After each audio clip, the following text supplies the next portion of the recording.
Okay, I'm going to go through some of the things that I think definitely need to change from the start. Uh, your guides are going under the scalp, and the reason for that is because your geometry went under the scalp, and that wasn't really necessary. It should end at the surface of the face. You really want your curves and your guides to end at this point where it hits the face. And when your curves are going underneath, that means they have to make the guide go back to the surface again. That's why you get this really bad bending. So that's problem number one. Problem number two, I ended up finding was really just the spacing of your guides. You've got some down here, and then a big empty space, and then a line here, and a big empty space here.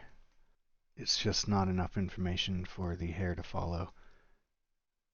When I did my head, I had the same amount of guides for sure, but for whatever reason I didn't have this issue. Maybe it's because my guides have more points, or I think part of the reason is that my curves had so much more data in this corner, and so when I made my guides they had this nice sharp bend with extra points. If you notice, my guides appear to be much smoother than yours, and that's because they have a lot more points, data points on them, and I think this affects how the hair grows.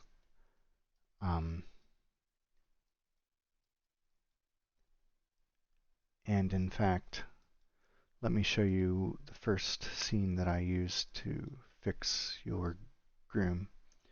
So I find one of the good things to do is to save files and versions. So my next version up, version 1.1, version 1.2, and you can do this endlessly on a groom to save settings in the modifiers and such, and curves, grooms, guides. Uh, it's just a nice way, I find, personally, to work. The problem, though, with XGen is that all of them are using the same XGen folder in your scene, in your project. So if I do something like change the clumping maps or paint the ptex values of a density, every single version is going to be using that data. So to avoid that manually, you would need to like go in here and make a copy of your collection and then work on a new version. Copy of your collection, work on a new version. You could even rename it like version 1.1. And then if you need to go back to a version, you have to rename this one version 1 point whatever you're on, 5. And then open up Maya with this one renamed the original. This is something that there's a plugin called Maya Groomer's tool that does this automatically for you with like a backup function. It's a really great tool. Has all kinds of great functions for groomers in Maya and XGen specifically. And here you can rename the modifiers and the collections and all kinds of stuff. Paint your ptex maps from a single menu. It does require a subscription, but it's pretty valuable if you're serious about grooming. But it has a, wherever it is, backup, yeah, here it is, backup function, where you can tell it to back up your current groom state, and it will copy the folder just like I showed you manually and all kinds of stuff. And then you can roll back, and it does all the manual work for you is all. But you can do stuff like that without the tool, which is what I just showed you. So I was pointing out your guides and your curves are just way too smooth. Not enough data in this bend point, and I think that's part of the problem.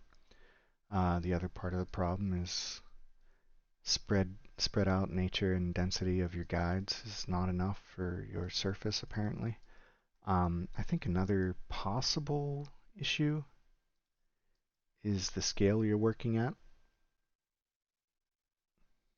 So a basic estimation shows that your head is 34 centimeters, which is 10 centimeters too big for an average head. The average head is anywhere from 22 to 24 centimeters. I believe mine is like 23-ish, something like that. So XGen is very kind of specific with its scale. I'm not saying that's going to contribute majorly to your problems because, it's designed to work on most object scales, but it does function differently at different scales. That's all I'm saying. All right, so first issue, beginnings of your curves and your guides. They should start at the scalp. Second issue, the density and layout of your guides. They don't give enough information for the curves to follow. Third issue, the detail of your curves and guides. And I also think that all of the ends of your guides here really don't need to be different or that high. Like this end, all this layer and this layer could end at this layer and be much shorter. Like all of mine ended at the same distance and a short ways in to the headband, just because you don't need extra calculation on your hairs. Alright, so version 1. Let's go 1.1 is basically I took your guides, your existing guides, and tried to make it work. The first thing I did was I set them to begin at the scalp so that they weren't curving inside. And then the second thing I did was added more guides. So you can see I've got some extra ones here. These are the extras that I added. They just give extra information for the hair to follow. And as you can see, it definitely helps. So even without the extra bend information and just starting the guides at the scalp and adding the extra ones, getting a much better shape.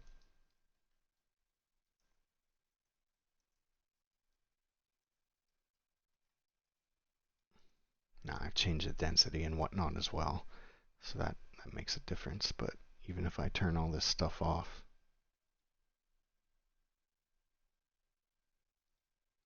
and change it back,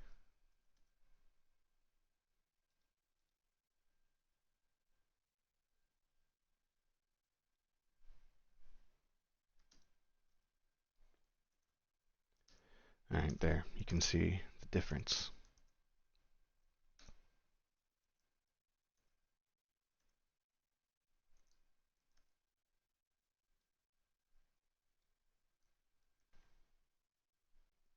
Oh yeah, here I'll show you how to get the, well, actually not these ones.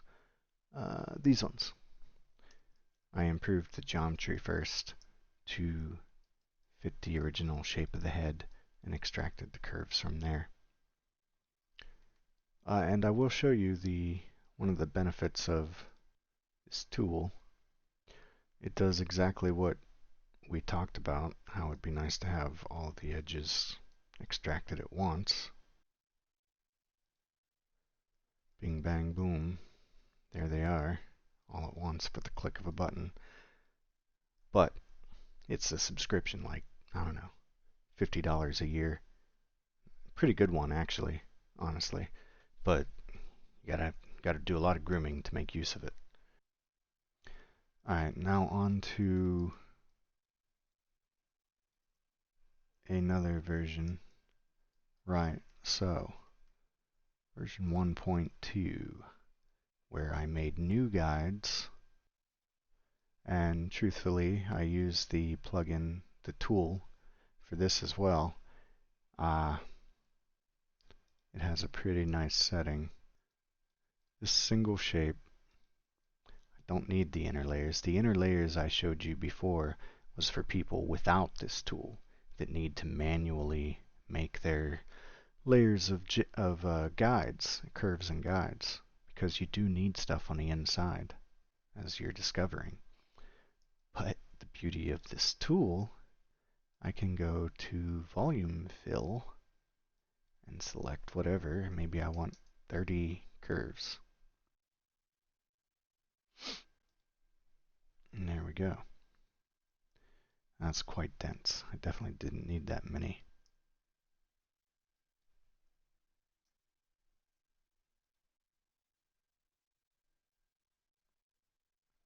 Even that's too much. I'm a little disappointed that it lines them up so straight. I wish it offset them more. But still, it gives you a lot of curves to control your hair with.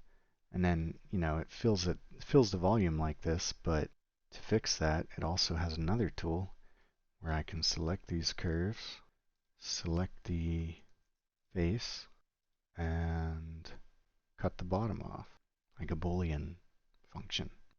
And there you can see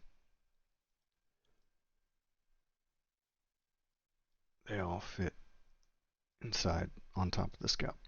And this will be able to be converted to guides and give you lots of detail for the hair to be controlled with. But like I said, you can do it manually as well. In 1.1, I just took the guides that you already had, cut off the geometry, converted those to curves, converted those to guides, and then started adding more guides to the middle places that I thought could use more control, which resulted in a better shape. With this one, I used the tools that I'm showing you and got a nice spread of curves to convert to guides, which is why it has a nice shape. I mean, this works too, but do get a little less detail in the end, in the bend here.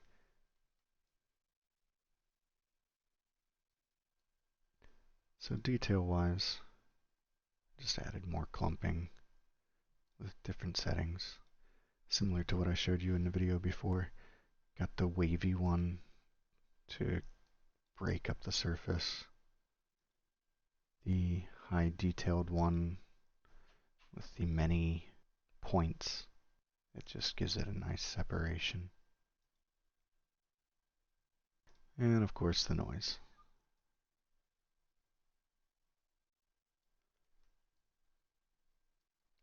So I'll send you all these files. You can look through them.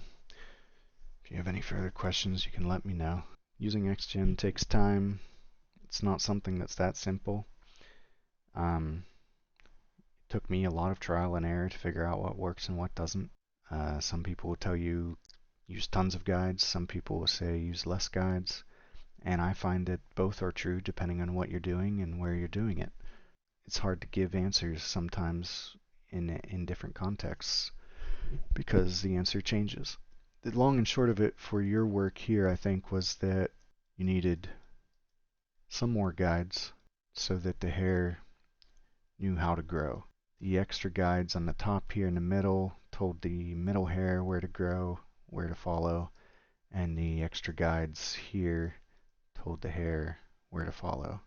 Another thing you can do to figure out where your bad growth is coming from, turn on this color preview for your clumps, and then you can see which clumps are performing poorly.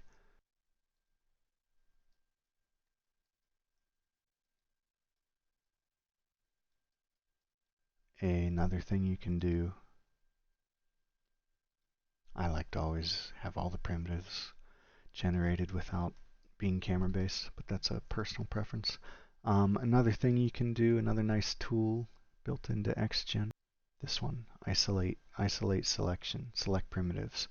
If you use the middle mouse button, click the tool, you can see the pop-up menu tells you MMB to isolate primitives. So if I click and drag with the middle mouse button here, it will isolate those primitives and I can see where they're growing from. So that tells me that these areas need more information because they're not growing well. So this is one way to troubleshoot. Alright, happy grooming.